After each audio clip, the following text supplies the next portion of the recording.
Nakabawian na umano ng pangalan sa draft report na sumusuporta sa impeachment laban kay VP Sara. Pero ayon sa minorya, matibay ang basihan ng mga kaso laban sa pangalawang Pangulo. Yan ang Agenda Weekend Report ni Joel Manalo. Kumpiyansa ang ilang mambabatas na lulusot sa Kamara ang ulat ng House Committee on Justice patungkol sa impeachment ni Vice President Sara Duterte. Sa kabila ito ng mga balitang may mga kongresista umanong nagdadalawang isip na suportahan ito. Ayon kay ACT Teachers Party List Representative Antonio Tinio, isa sa mga nagsusulong ng impeachment ni VP Sara, patunay ang unanimous vote ng House Committee on Justice na mayroong probable cause o sapat na batayan ng impeachment para lumusot ito sa plenaryo. Ako, I am very confident na makakakuha ng mahigit pa doon sa 1/3 na kailangan. 106 votes yung 1/3 na kailangan para ma-impeach yung Vice President. I am sure we will get more than that.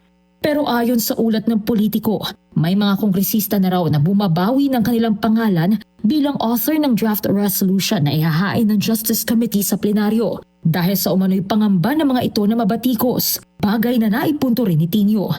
Sa kabila nito, tiwala ang kongresista na mas matimbang ang lakas ng ebidensya para suportahan ang magiging articles of impeachment laban sa bise.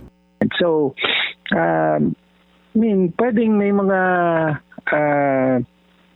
umatras no, sa pag-author, lalo na alam natin yung mga taga Mindanao, nag-worry sila dahil sa patuloy na mataas na ratings ng Vice Presidente. Nakafocus dun sa mga may malinaw na batayan, di ba?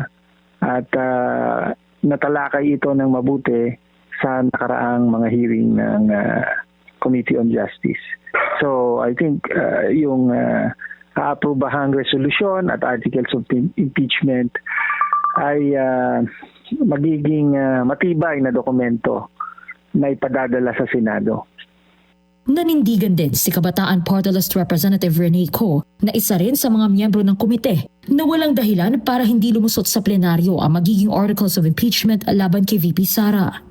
Sa isang mensahe sa BNC, nanindigan si Co na hindi katanggap-tanggap ang unexplained wealth ng bise at ang higit 6.7 billion pesos na kabilang sa mga umano'y suspicious transactions na hindi nito idineklara sa kanyang salin. Ngayong Lunes, inaasahang aaprubahan ng Justice Committee ang kanilang ulat na siyang magtatakda ng articles of impeachment laban kay VP Sara.